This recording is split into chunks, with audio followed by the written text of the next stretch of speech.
Hello friends, welcome to शिक्षा treasure. आज हम क्लास 9th का चैप्टर नंबर 4 जिसकी थर्ड एक्सरसाइज 4.3 के बारे में हम पढ़ेंगे।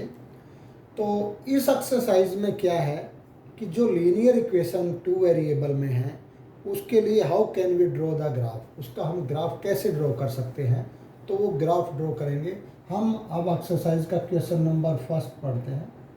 Question number first, draw the graph of each of the following linear equation in two variable। जैसे फर्स्ट पार्ट है इसका x plus y equal to 4। तो जब भी हमने ग्राफ ड्रॉ करना है तो एक बात अपने दिमाग में रखनी है कि सबसे पहले हमारे पास टेबल होनी चाहिए जिसकी हेल्प से हम ग्राफ ड्रॉ करें। तो टेबल बनाने का एक तरीका है, वो आपने सीखना है। अगर वो आप सीख जाएंगे तो ग्राफ ड्रॉ करने में आपको कोई दिक्कत नहीं आएगी। तो इस टेबल के लिए सबसे पहले हम दो कॉलम बना लेंगे, एक एक्स एक्सिस के लिए, एक वाई एक्सिस के लिए। इसमें किसी एक की वैल्यू आप पुट करते जाना, दूसरे की अपने आप निकलती जाएगी। जैसे x इजकल टू 0 पुट करता हूँ मैं, तो x की जगह 0 प्लस वाई इजकल टू 4, तो y की वैल्यू क्या आ गई यहाँ 4। इसके बाद y को 0 पुट करना, एक बार x को 0 और एक बार y को 0 ज़रूर पुट करना। ये आसान तरीका है निकालने के लिए पॉइंट का। तो अगर आपने y 0 पुट की तो x प्लस वाई की 0 इजकल टू 4, तो x की वैल्यू आ गई 4। तो यहाँ दो पॉइंट आ गए। जब आपने x 0 पुट किया तो y 4 आ गया, और जब आपने y 0 पुट किया तो x 4 आ गया। अगर कोई और पॉइंट निकालना हो, जैसे अब x इजकल टू 1 पुट कर देते हैं, एटलीस्ट 2 पॉइंट तो हमें चाहिए ही, क्योंकि जब भी हम कोई लाइन ड्रॉ करते हैं तो दो पॉइंटों को ही मिला करके लाइन ड्रॉ होती है। अब x इजकल टू 1 पुट किया तो 1 x की जगह प्लस y इजकल टू 4, तो y is equal to 4 minus 1 that equal to 3। तो यहाँ x हमने पुट किया था 1, तो x 1 पुट किया तो y आया हमारे पास 3। ऐसे ही आप कितने ही पॉइंट निकाल सकते हैं, लेकिन एटलीस्ट 2 आपने निकालना है, तो 3 तक आप निकाल लेना। अब इसके बाद आती है कि हमने ग्राफ कैसे ड्रॉ करना है। तो ग्राफ ड्रॉ करने के लिए बेसिक बात यह है कि सबसे पहले आपके पास जो ग्राफ पेपर रहेगा तो उसके अंदर आपने ऐसे करना है कि कवरेज उस ग्राफ पेपर की पूरी रहे। तो उसमें आपने एक्स एक्सिस और वाई एक्सिस को ड्रॉ करना है। यहाँ होता है एक्स एक्सिस, ये पॉजिटिव है, इधर नेगेटिव, जो एक्स डैश से आप दिखाओगे तो नेगेटिव है। इधर वाई एक्सिस है, ऊपर नॉर्थ की साइड पॉजिटिव, और नीचे साउथ की साइड वाई डैश जो है वो नेगेटिव है। अब उसके अंदर ग्राफ पेपर के अंदर बॉक्स बने रहते हैं, तो वहाँ आपने वैल्यू उस हिसाब से ले लेनी है जिस हिसाब से ये पॉइंट आपके ग्राफ पेपर में कवर हो जाए। जैसे यहाँ मैं बनाता हूँ, ये मैंने 1 2 जो वहाँ ग्राफ के बॉक्स रहेंगे तो उसको हम 1 2 3, क्योंकि मेरे पास यहाँ 4 ही पॉइंट है, मैक्सिमम वैल्यू 4 है, तो 1 2 3 4 यहाँ इनको मार्क कर देना। इसके बाद इधर नेगेटिव मार्क करना, -1 -2 -3 -4। नीचे भी ये -1 -2 -3 और -4, ये आपने ड्रॉ कर लिया। इसके बाद आपने देखना है, पॉइंटों पे ध्यान करना है। तो यहाँ x0 y4 यानी x0, तो यहाँ ये क्या कहलाता है, इनका सेंटर पॉइंट, ओरिजिन कहते हैं इसको। इसकी वैल्यू हमेशा 0 0 होती है। जो O है वो हम ओरिजिन मानते हैं इस ग्राफ पेपर में। एक्स एक्सिस वाई एक्सिस जहाँ पर क्रॉस करती है 90 एंगल के ऊपर दोनों, तो वहाँ ये इसके कोऑर्डिनेट हमेशा क्या लिखते हैं हम 0 0, क्योंकि यहाँ से एक्स एक्सिस भी स्टार्ट है और वाई एक्सिस भी स्टार्ट है। तो x0, तो 0 तो x यहीं रहेगा, और y है 4, तो ये आ जाएगा एक पॉइंट पहला, x0 y4, तो y एक्सिस पे आएगा। जब x4 y0, तो x4 x एक्सिस पे, और y0 इसका मतलब ऊपर नहीं जाना है, y0 तो इसी पे ही है, तो एक ये पॉइंट आ गया। तो ये दो पॉइंट मैंने कहा कि एटलीस्ट 2 पॉइंट करने से हमारी जो लाइन है वो ड्रॉ हो सकती है। तो ये लाइन जो ड्रॉ होगी इसका नाम हो गया x plus y equal to 4। तो ये फर्स्ट क्वेश्चन के सभी पार्ट इसी तरह से हम निकाल सकते हैं, कर सकते हैं सॉल्व। अब सेकंड क्वेश्चन है। क्वेश्चन सेकंड में क्या कर रहा है कि पॉसिबिलिटी चेक करते हैं कि किसी पॉइंट, कोई एक पॉइंट गिवन है तो उस पॉइंट से कितनी भी लाइनें पास हो सकती है ये बताना। देखिए मैंने कोई पॉइंट लिया यहाँ, इस पॉइंट की वैल्यू मान लो मैंने 1 2 ले ली। अब इससे कोई कहे कि लाइन कितनी पास हो सकती है, तो आप ऐसे करो, ऐसे करो, ऐसे करो, ऐसे, कितनी ही लाइनें पास हो सकती है।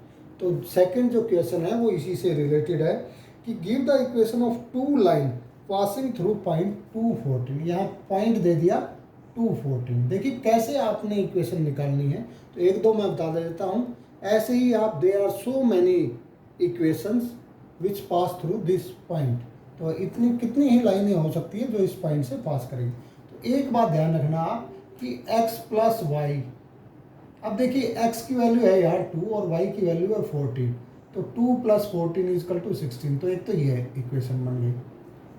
अब आप एक 1 से लिंक करो, एक 2 से। अगर मैं x को 2 लेता हूँ, मैंने यहाँ 2x ले लिया और यहाँ मैंने y ले लिया, तो 2x का मतलब 4 और यहाँ 14, ये इजकल टू 18 ऐसे। अब आप 2 2 के मान के चलो, या इसको 1 ले लो, किसी को 2 ले लो, इसको 3 ले लिया मान लो, 3x।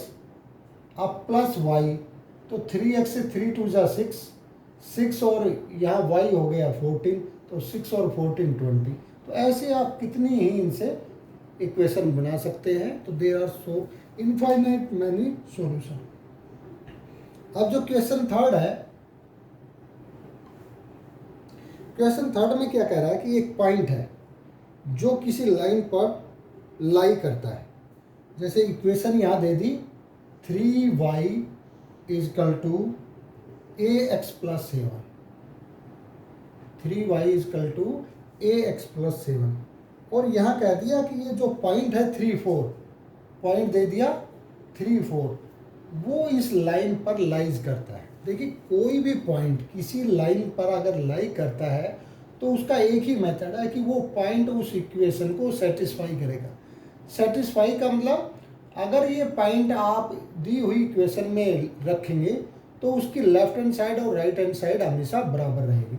जैसे मैंने इसको, ये पॉइंट के लिए ये इक्वेशन बनाई थी। अब यहाँ देखना, अब मैं इसी से आपको इससे लिंक कर रहा हूँ। यहाँ x है 2, तो x की जगह 2 रखोगे, y की जगह रखोगे 14, तो 2 प्लस 14 तो 16 है, तो 16 इजकल टू 16। इसका मतलब ये पॉइंट जो है इस पर लाई करता है। तो इसी तरह यहाँ ये लाई करता है। तो y की वैल्यू यहाँ 4 है, x की है 3, तो 3y की जगह रख दिया मैंने 4 इजकल टू a, x की जगह रखा 3 प्लस 7, तो 3 4 जा 12 इजकल टू 3a प्लस 7। अब 3a को यहीं रखिए और इनको इधर ले जाइए, तो 12 माइनस 7, 12 माइनस 7 में क्या हो गया 5, तो 5 इजकल टू 3a। इसको सीधे रूप में लिख लेना, 3a इजकल टू 5, तो a की वैल्यू क्या आ गई 5/3। तो अगर ये पॉइंट इस इक्वेशन को सेटिस्फाई करता है तो इस पॉइंट की इस पे आपने वैल्यू रखनी है, और वैल्यू रखने के बाद जो a की वैल्यू आएगी तो वो इक्वेशन को सेटिस्फाई करेगी। तो ये a की वैल्यू फाइंड आउट करने के लिए आपने ये बात ध्यान रखनी है। अब क्वेश्चन 4 की बात करते हैं। क्वेश्चन 4 में क्या है, इसकी स्टेटमेंट को ध्यान से देखना। The taxi fare in a city is as follow. For the first kilometre the fare is ₹8 and for the subsequent distance is ₹5 per kilometre. इसका मतलब क्या है, अगर मान लो हमें 2 किलोमीटर जाना है किसी को, तो अगर टोटल डिस्टेंस हमने x ली है तो फर्स्ट किलोमीटर ये 1 + 1 बन गई। तो 1 के लिए अगर आप पहले 1 ही किलोमीटर जाते हैं तो वो टैक्सी वाला आपसे 8 रुपये लेगा। लेकिन अगर इसके बाद आप 2 ही किलोमीटर टोटल जाते हैं तो ये सोचो कि भाई एक के लिए 5 है, 10 ले लेगा, नहीं, फर्स्ट के लिए तो 8 ही रहेगा। उसके बाद अब ये 1 का मतलब 2 में से 1 माइनस किया, तो 2 - 1 ये 5 के रेट से है, यानी 8 + 1 × 5, तो 8 + 5 ये हो जाएगा 13 रुपये। तो ये ध्यान रखना है, यहाँ हमें टोटल डिस्टेंस ले लेनी है। Let total total distance be x kilometre, total distance यहाँ x किलोमीटर है। इसके बाद कह रहा है कि वो फर्स्ट किलोमीटर के लिए ₹8 चार्ज है, और उसके बाद जितने भी हम किलोमीटर जाते हैं तो पर किलोमीटर के हिसाब से ₹5 है। तो taking the distance covered as x kilometre and total fare in y, और टोटल फेयर क्या लिया इन्होंने y, तो let total fare be y, ₹y।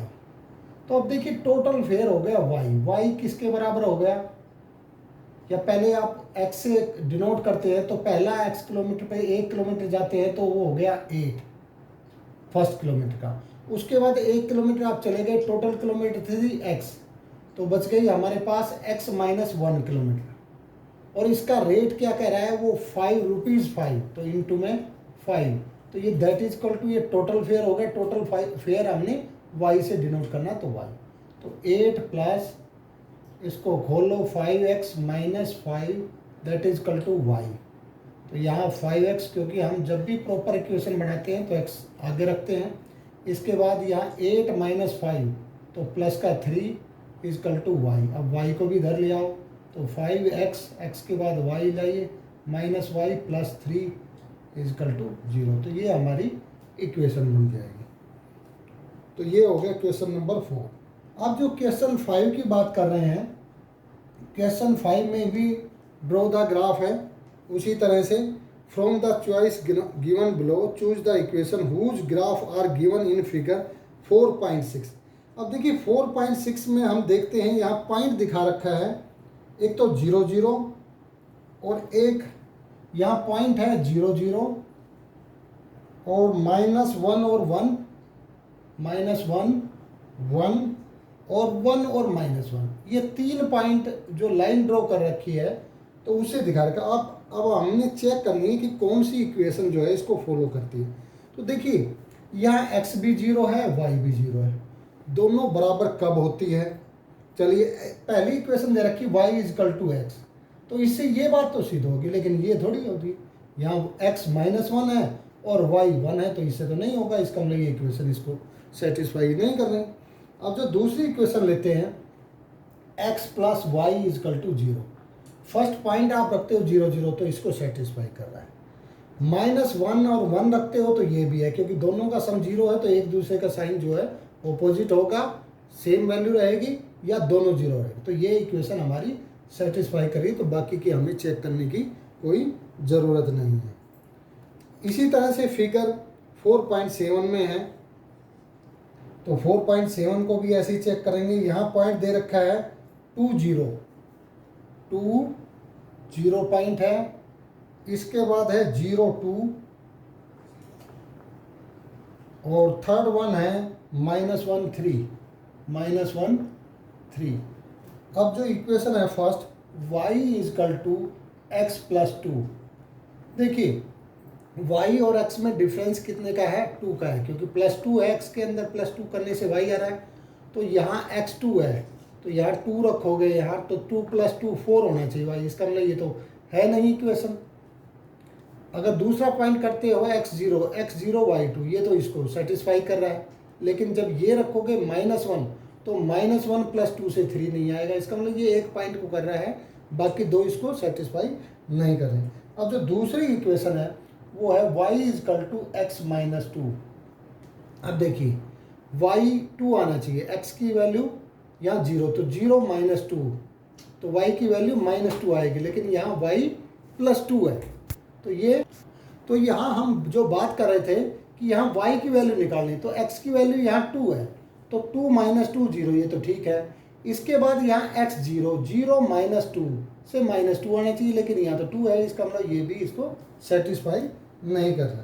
तो तीसरी है y is equal to -x + 2। तो यहाँ देखिए x की जगह हम 0 पुट करते हैं, तो ये y की वैल्यू 2 आएगी, तो ये सेटिस्फाई नहीं कर रहा। हम x की वैल्यू यहाँ हमने रखा कि x की वैल्यू 0, तो 0 रखने से यहाँ y की वैल्यू 0 जब हम पुट करेंगे, तो यहाँ x की वैल्यू 2 पुट करेंगे, तो -2 + 2, तो ये 0 हो गई। y की वैल्यू, ये सेटिस्फाई करेगा। अब दूसरे में हम x की वैल्यू 0 पुट करेंगे तो y की वैल्यू 2 आ गई। अब थर्ड वन में हम -1 पुट करेंगे तो -x और ये माइनस का साइन होगा तो ये प्लस का हो जाएगा, और प्लस में 2 3, इसका मतलब ये इक्वेशन इसको सेटिस्फाई करेगी। तो ये क्वेश्चन नंबर 5 हो। अब क्वेश्चन 6 है। क्वेश्चन 6 में भी क्या है, आपने इक्वेशन बनानी है जो स्टेटमेंट के हिसाब से, if the work done by a body on an application of a constant force is directly proportional to the distance travelled by the body. इसका मतलब क्या है, जो वर्क है, वर्क क्या है, वो डिस्टेंस और फोर्स के जो है डायरेक्टली प्रोपोर्शनल। देखिए साइन हमारा क्या होता है, डायरेक्टली प्रोपोर्शनल का जब साइन लगाते हैं तो ये डायरेक्टली प्रोपोर्शनल का है। और इसके बाद इन्होंने कहा है कि कांस्टेंट फोर्स है और डिस्टेंस के, तो F और D होना चाहिए। इन्होंने फोर्स को कांस्टेंट रख दिया, जबकि हम क्या करते हैं, इस डायरेक्टली प्रोपोर्शनल का अगर साइन हम हटाते हैं तो यहाँ कांस्टेंट आता है, FD हो जाता। लेकिन उन्होंने फोर्स को ही कांस्टेंट मान लिया। इसका मतलब यहाँ W क्या आ गया, यहाँ FD, और F की वैल्यू यहाँ फिक्स कर दी। तो F की वैल्यू यहाँ क्या फिक्स की इन्होंने, कि express this in the form of an equation in 2 variable and draw the graph of the same by taking the constant force as a 5 unit. इसका मतलब फोर्स यहाँ 5 यूनिट ले लिया। और इसके बाद अब क्या कह रहे हैं, इसका मतलब इक्वेशन क्या आ गई, हमने x और y में लेना है। तो अगर मैं वर्क को y में लेता हूँ तो y इजकल टू f की जगह 5 हो गया, और d ले लिया हमने x, ये हमारी इक्वेशन बनती है इससे। लेकिन इसके जो इन्होंने पार्ट बनाए हैं उसमें वर्क की वैल्यू दे दी है, यानी y की वैल्यू है। तो यहाँ वर्क, यहाँ क्या कह रहा है कि the graph of work done when the distance travel the body is 2 unit. तो यहाँ डिस्टेंस जो है वो 2 यूनिट दे रखी है, तो d एक जगह 2 दे दिया, दूसरी जगह d जो है वो 0 दे रखी है। तो अगर हमने इस d का मतलब हो गया x की वैल्यू, तो यहाँ y is equal to 5 into x की जगह 2 रखोगे तो 5 2 जा 10, और यहाँ y इजकल टू 5 इंटू 0, तो यहाँ 0, क्योंकि जब कोई डिस्टेंस ट्रेवल नहीं होती तो कोई वर्क भी नहीं होता है। इससे ये आप कंक्लूजन निकाल सकते हो। तो ये हो गया हमारा क्वेश्चन नंबर 6। अब हम क्वेश्चन नंबर 7 की बात करेंगे। इसमें सिर्फ स्टेटमेंट ही हमने बनानी है, स्टेटमेंट को पढ़ के इक्वेशन बनानी है। Yamini and Fatima, 2 student of class 9th of a school, together contributed ₹100 towards the prime minister relief fund. देखिए यामिनी और फातिमा 2 है, तो मान लो Yamini let Yamini donate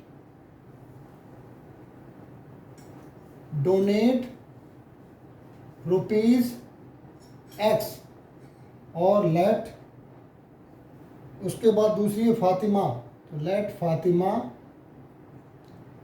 donate ₹Y। तो अकॉर्डिंग टू द क्वेश्चन जो स्टेटमेंट क्या बन जाएगी हमारी, कि दोनों का जो डोनेशन है वो मिला करके ₹100 है। तो इट मीन्स जो इक्वेशन बन जाएगी x + y इजकल टू 100। तो बस इस क्वेश्चन में सिर्फ ये इक्वेशन ही बनानी थी। अब जो सबसे ज़रूरी और इम्पोर्टेंट इस एक्सरसाइज का जो क्वेश्चन है वो क्वेश्चन नंबर 8 है। तो क्वेश्चन 7 तक हमने किया, तो उसमें बाद में जो इक्वेशन बनने के बाद सभी क्वेश्चन का हम ग्राफ बना सकते हैं, जो हमने ऑलरेडी एक मेथड से कर लिया है। अब जो क्वेश्चन नंबर 8 की बात कर रहे हैं, इसमें क्या है, ये आप साइंस में पहले पढ़ा भी होगा कि फ़ारेनहाइट और सेल्सियस में क्या रिलेशन है। तो फ़ारेनहाइट को हम F से दिखाते हैं और सेल्सियस को C से, तो ये होता है 9/5 C + 32। ये हमारा फॉर्मूला दिया गया है और ये होता ही है।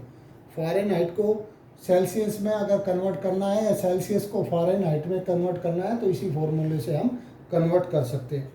अब फर्स्ट है इसका कि draw the graph of a linear equation. First part इसका, about using Celsius for x axis. यहाँ सेल्सियस को हमने x यूज़ करना है और फ़ारेनहाइट को y यूज़ करना है। तो वैसे ही हमने बताया था कि ये एक इक्वेशन हो गई, तो इसका मतलब हो गया y इजकल टू 9/5 C की जगह x हो गया + 32। ये हमारी इक्वेशन बन जाएगी। और इसकी हेल्प से हम जब ग्राफ ड्रॉ करेंगे तो सबसे पहले आप क्या पुट x इजकल टू 0। उसी तरह से जब आपने टेबल बढ़ानी है तो टेबल का तो वही एक मेथड है। इसमें वैल्यू आप ऐसी लेना, क्योंकि नीचे अपोन में यहाँ 5 है तो 5 से x की वैल्यू वो लेना कि 5 उसको कट कर दे, ताकि अपोन में कोई पॉइंट ना आए जिसको ड्रॉ करने में आपको दिक्कत हो। तो सबसे पहले x और y, तो x 0 लिया तो x 0 यहाँ रखने से ये पूरी वैल्यू 0 हो गई, तो y की वैल्यू क्या आ जाएगी 32। इसके बाद x आप मान लो 5 का मल्टीपल लोगे, अकेला 5 लेते हो तो x की वैल्यू अगर 5 ली जाती है तो 5 से ये कट हो जाएगा तो 9 आ जाएगा। तो x 5 और y फिर क्या आ जाएगा 9 प्लस 32, तो दैट इज इक्वल टू 41। तो ऐसे आप कोई भी वैल्यू, मैंने कहा था कि ये एटलीस्ट आपको 2 वैल्यू चाहिए ग्राफ ड्रॉ करने के लिए, तो उसी तरह से फिर हम इसका ग्राफ ड्रॉ कर सकते हैं। अब इसका जो सेकंड पार्ट है उसमें कह रहा है कि if the temperature is 30 degree Celsius, तो यहाँ जो टेम्परेचर दे दिया वो 30 डिग्री सेल्सियस दे दिया, और हमने अब फ़ारेनहाइट में चेंज करना है, तो इसी फॉर्मूले को हमने यूज़ करते हुए करना है। Fahrenheit is equal to 9/5। अब c की जगह यहाँ हमने 30 ले लिया प्लस 32, तो 5 1 जा 5, 5 6 जा 30, तो ये हो गया 9 6 जा 54 plus 32, that is equal to 5 3 8 86। तो फ़ारेनहाइट क्या आ जाएगा यहाँ 86। इसके बाद जो थर्ड पार्ट है, थर्ड पार्ट में है if the temperature is 95 Fahrenheit. अब यहाँ टेम्परेचर फ़ारेनहाइट में दे दिया, यहाँ f दे दिया वो 95 है, तो यहाँ f की जगह आप 95 लेंगे इजकल टू 9/5 c प्लस 32। तो अब यहाँ 9/5 c और ये 32 को इधर लाइए, तो 95 माइनस 32, क्योंकि यहाँ 4 इजकल टू एक्स लिखो या x इजकल टू 4, आप प्रॉपर रखा करो। x और y कोई भी टर्म रहे उसको लेफ्ट हैंड साइड में रखा करो, कांस्टेंट टर्म जो है वो दूसरी साइड। तो ये अब इसमें से माइनस करोगे तो 5 में से 2 गया 3, 9 में से 3 गया 6, तो अब c इजकल टू क्या आ जाएगा 63 इंटू, ये उल्टा हो जाएगा 5 इंटू 9, तो 9 1 जा 9 7 जा, तो 7 5 जा 35 डिग्री सेल्सियस ये हो जाएगा। अब जो लास्ट पार्ट है उसमें क्या है कि कोई ऐसी कंडीशन हो सकती है कि जिससे फ़ारेनहाइट और सेल्सियस जो है वो इक्वल आ जाए। तो कैसे इक्वल आ सकता है ये देखिए, ये फोर्थ इक्वल आप मानोगे, इक्वल मानने का मतलब क्या हो गया कि f इजकल टू सी, यानी f को c रख लो या c को f रख लो। तो यहाँ आप रखोगे, f की जगह मैं c रख रहा हूँ, तो c is equal to 9/5 c plus 32। तो अब यहाँ देखिए पहले 32 को यहाँ लाइए, c minus 32 is equal to 9/5 c। अब फिर क्रॉस मल्टीप्लाई आपने करना है, तो 5 से ये c माइनस 32 हो जाएगा मल्टीप्लाई और इजकल टू 9c। तो 5c माइनस, अब इसको 32 से, तो 5 2 से 10 और 3 से 15 और 1 16, that is equal to 9c। अब c एक तरफ रखेंगे आप, तो अगर ये नेगेटिव में रखना चाहते हैं तो इधर ले आइए, अगर पॉजिटिव ही रखना चाहते हैं तो उधर ले जाइए। जैसे मैं उधर लेगा 9c माइनस 5c, ये उधर गया और ये इधर ही बच गया 160, तो इसका मतलब 4c इजकल टू माइनस 160। तो c की वैल्यू क्या आ जाएगी माइनस 160/4, तो 4 4 जा 16 0। तो यानी सेल्सियस और फ़ारेनहाइट कब हो गया, तो ये हो जाएगा फ़ारेनहाइट और सेल्सियस बराबर कब हो जाएगा, ये माइनस 40 डिग्री पे। तो 40 डिग्री पे माइनस पे ये दोनों जो है इक्वल हो गए। तो ये हमारी एक्सरसाइज के क्वेश्चन थे।